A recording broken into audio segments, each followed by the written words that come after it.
As chronicled in earlier episodes, modern amenities were provided in Osun villages and other less city communities to make life robust and to arrest rural to urban migration that plagued farming communities across the country. We had shown how the ramp roads made the farmlands accessible and also how the Let There Be Light campaign lifted the people out of the darkness. The third leg of the exercise was water provision, which covered townships, villages and hamlets. One of the biggest water projects tackled by the Aregbe administration was the water works at Ede, which catered for water supplied in Ede, Oshogbo and environ. The system was designed and consulted around 1980s, which is around 86, but it was commissioned in 1991. Although the system is being put into use before the commissioning. So as at then, all the systems are working perfectly. The low lead pump capacity is about 2,500 cubic meters per hour, which we normally use 3 working, 1 standby, which means virtually close to 7,500 cubic meters per hour. Since this skill was commissioned, it has never been rehabilitated. In fact, we have been producing less than 20% of the capacity. And most of the plants and equipment are in deplorable condition. So when the government of Ogbeni came to power, he was passionate about addressing the issue of providing potable water to the people of the state of Osun. So he took the bull by the horn. In the first 100 days of his administration, he was able to award emergency contracts to take care of little things, put the scheme in good condition. And the emergency rehabilitation has produced a very fine result for us. After the intervention and other things, we have been having a lot of improvements because we have been using, even at the high lift pumping station, we have been using 2 pumps at a time as against 1 being used. The antiquated equipment that rendered the water station almost unworkable was removed by Ogbeni's administration, and new ones were installed. This also affected the power supply system, which were also replaced with heavy-duty industrial generators as backup for public power supply at the station. Contracts were signed for supply of purification chemicals, and trailer loads of these were supplied to the water station. Yes, this is the chemical warehouse. And we have stock of alum sulfate, lime, that is hydrated lime, and HTH. So this is the first time we are having this kind of large stock of chemical. And more are still coming. The government of Ogbeni Rauf Aregbesola had also tackled mini water projects and water works around the state. Government worked on the Islamic Bank assisted Ilesha water projects with reservoirs and booster stations along Ilesha-Oshogbo Road. The beauty of this project is that in few years' time, with the people of Ilesha and its environs, we have access to good, potable water. It means the project is a means of life to Ilesha and its environs, and even to the state as a whole. Because I want to believe, as times go on, this same project can still be used to do many other things. As it is presently, a lot of people are benefiting from this project. That's the truth. The downstream here, people use it for fishing. Apart from fishing, irrigation is being done on this same water. Even in the nearest future, we can't predict. Possibly another government will come, which will see to using this same project as a means of generating electricity. The multi-billion naira project had a pumping station near the dam. Public water supply and heavy-duty industrial generators already installed as backup. We have 310 kVA generators in place, which is enough to carry all equipment for the supply of this water. And that's just on the other side. We also have dedicated lines, which has been put in place to take care of all our machineries needed to supply the water. The pipe laying work had reached an advanced stage as at the time our team visited in 2018. The industrial water pipes were shipped into Osogbo via railway, emphasizing the developmental importance of the rail to the nation as a whole. Had the pipes been shipped by road, the already congested Lagos-Ibadan expressway would have been choked with trailer loads of pipes. There would have been a menace to smaller vehicles all the way to Osogbo. The road movement of the pipes were from the train station in Osogbo to the site, a short distance of about 15 kilometers. As at the time of gathering information for this documentary series, tourism was a cash cow for many nations around the world, and Nigeria had a lot of tourist sites that were underutilized. It was in this light that the Osun government under Aregbesola repackaged the cities and the tourist sites across the state. Osogbo, we all know, is the venue of the world-acclaimed Osun Osogbo Festival and the UNESCO-approved World Heritage Site, the Osun Grove. Visitors to the state capital, Osogbo, marveled at the turnaround everywhere they went. The festival, which takes place in August annually, attracts visitors from far and near. We come because we have a Western religion and forsake our traditional religion. And we come because of civilization and forget our identity. I have an interest in Yoruba art and Yoruba culture, and for me this is a perfect opportunity to see it in its fullest.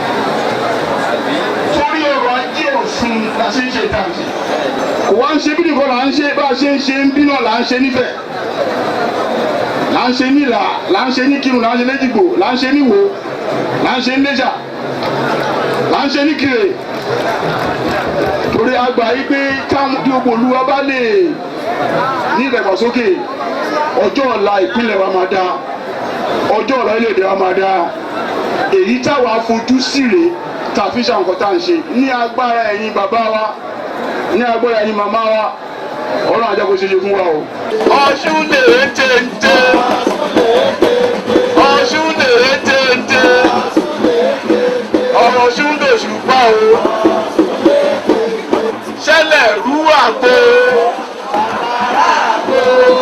ṣẹlẹ̀ rú àgbo Ọ̀ṣun fi ń bò mọ́ rẹ̀. Òtò àbí màmá kàná Ọ̀ṣun là ń pọ̀ òwe.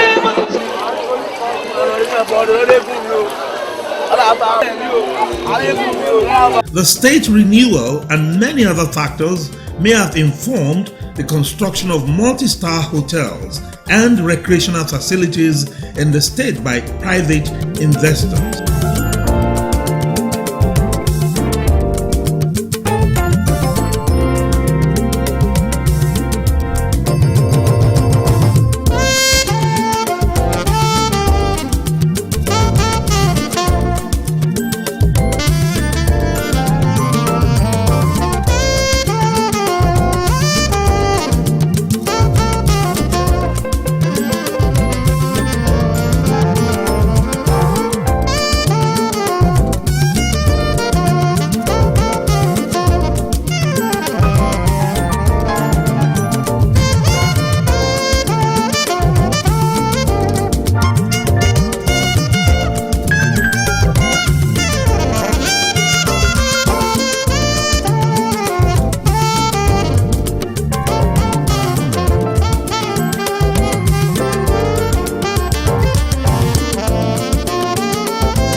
apart from the Osun Festival, the Imbarimbayo art movement founded by Uli Bayer had created a melting pot of art and performing arts in Osogbo. The trajectory of his and his ex-wife Susan Denger's efforts in arts had helped indigenous actors like Duro Ladipo of the Shango Obakoso fame, artists like Jimo Boraimo, Twin 77, Nike Okundai, the popular artist and gallery owner, and others to put Osogbo on the world map. The traditional Adire art in the heart of Osogbo is also a spectacle. There is the Olojo Festival in Ile-Ife, and as we know in the Yoruba cosmogony, Ile-Ife was regarded as the cradle of the world civilization. It has a lot of excavated artifacts like the Ori Olokun and other bronze works that dates back into antiquity. Evidence had also been found that Ile-Ife was a center of coral beads manufacturing. The Ooni's Palace at Enuwa is an important place in Ile-Ife with the shrines and monuments. There is the Oromiyo staff and the Oodua obelisk, all waiting to be discovered by the tourists. The government was aware of all these and had put together a comprehensive list of tourist centers and made it available online. Some of the tourist centers included the multi-layered Enijesha waterfalls, which is such a splendid work of nature, the cave-like Anyikunuba waterfalls at Okela. There is the Oke Ragbiji, the Kiriji War Memorial Sites in Igbajo and Oke Mesi, the Oba's Palace at Ilesha, Anlugba Shrine at Orileowu, and many more. In fact, a lot of Osun tourism potentials had been brushed up by Ogbeni Aregbesola's administration. The state certainly has a lot to fall back on along this line.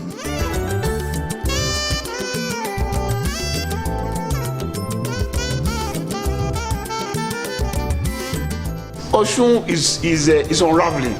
That's what to use. And all the factors required for that purpose are being put in place. It's like a jigsaw. Osun has survived its trauma. What is next is a beautiful harvest of good product and produce. So Osun is on course. As I used to say, nothing can stop it. Let's now turn to commercial activities and which other place will be fine to start other than the marketplace. Ayegbaju Market was built on a parcel of land that housed the First State Secretariat. The old structure was pulled down by the Aregbe administration to provide a modern market for the city of Osogbo. Ayegbaju Market, by design, had provision for everything desirable in a modern market, including banking halls. The shops ranged from stores to shops and halls for superstores. It was indeed a beauty to behold. Another market facility was the Ajay International Market. The scope was bigger than Ayegbaju Market and it was designed to have facilities for trade fairs, etc.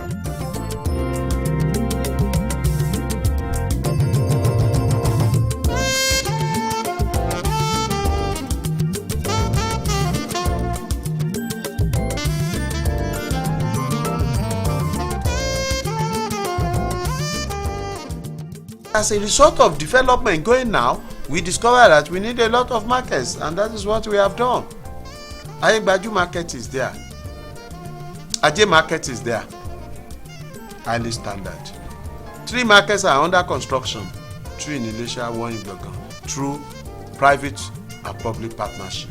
The Orisumbari MDS market environment had been modernized to the standard for private investors to join hands with government to provide more modern market facilities in Osogbo. All that we are doing, developing good assets, proposing an airport, building Dagbolu, are all about reviving the mid-region commercial hub that was the position of Osun during the colonial and after the colonial era, which the British interregnum disrupted, consequent upon the destruction of the railway system.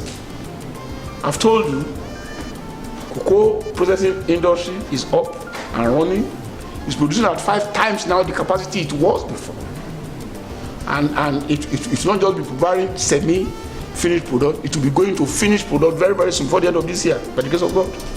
The number of hotels that we have had here between 2010 and now is huge. IBA in Asia is expanding phenomenally. Huge large-scale commercial farms are coming up. Several investors have met us and we have given them land. An industrial park is coming up. An auto park is coming up. A free trade zone is coming up. Osun has potentials for growth, both industrial, commercial, hospitality, educational.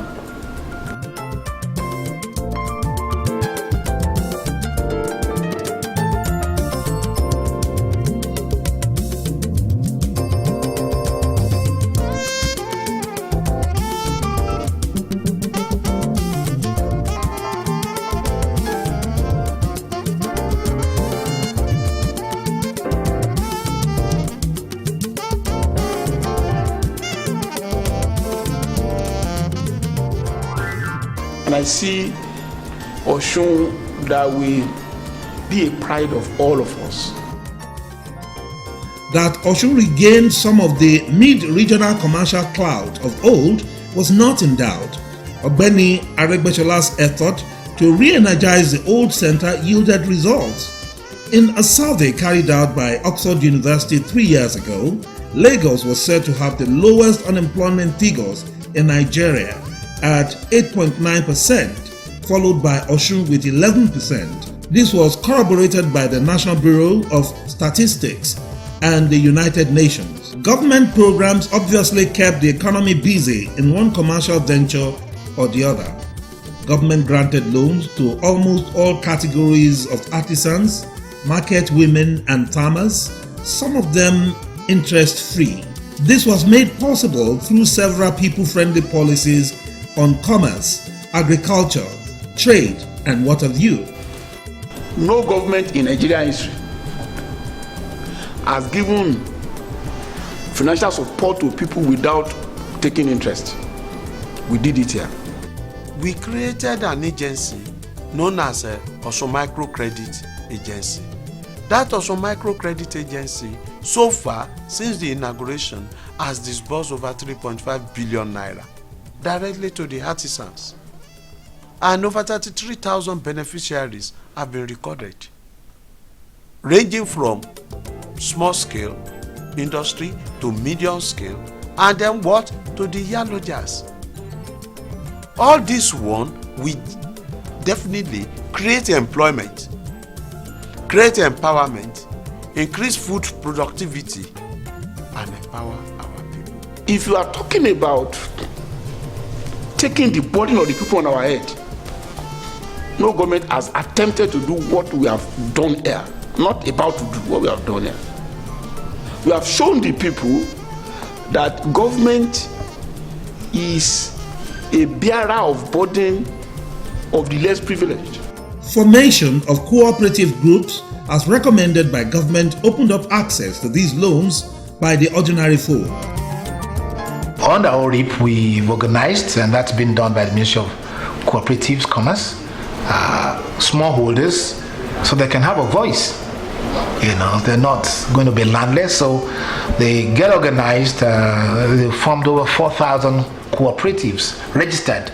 We give it to individuals and cooperatives and associations. The parameters you must have: you must belong to a cooperative society, or you belong to a registered association. If it's individual like SMEs, you must have your business registration or certificate of incorporation. And as I'm talking to you, a lot of groups have benefited and they are paying. Measures in the marketplace were standardized to SI units, that is, measurements in kilo. The era of Congo, Mudu, or cup measurement had disappeared from Osun. Our market is not organized, and we are not really catching up with the growth. How many people do go to our market? People will go to supermarket, Because of what? Because our local market is not organized. In earth-wise, even in terms of arrangement, because we don't have proper means of selling. And this one, the so-called Osun, the weight scale, is just the usage of what? Weighing scale. You discover that when you get to the market, the people that are selling pepper, the people that are selling beans, they are using various types of Congo, various types of kubiowu, various types of plastics as a means of what? Measurement.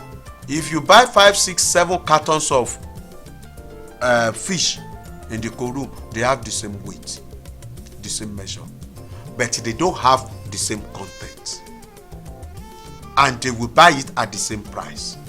So when they get to the market, instead of using scales that is weight and measure to sell, what do? They use hand to determine the price. When it remains about maybe 4, 5, 6 pieces to finish, they will count the money. That is when they discover that they have not realized 50% of their money. They will now increase the price on the remaining 6, which will not even eventually give them the actual cost of the product.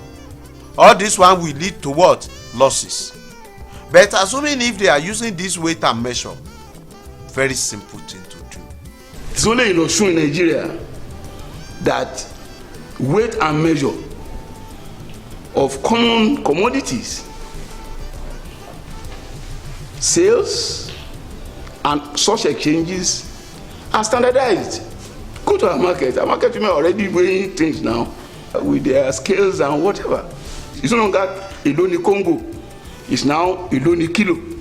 It was not enough to abide with the ethos of Omoluabi if your means of modern identification is murky in the state of Osun during Aregbe's time. Identification was made easy with the Omoluabi ID card scheme. It stated who you were, what you did, where you lived, etc. You will see something here at my back. That is what they call card Omoluabi. What is the purpose and what are the objectives of this card? In this country as of today, what is important is means of identification. Means of what? Identification. You must be able to identify yourself. Then the government wants to know the geographical distribution of our people so that they can know how to plan what to do for this for each location based on population density. So this one is going to allow the government to plan for our people.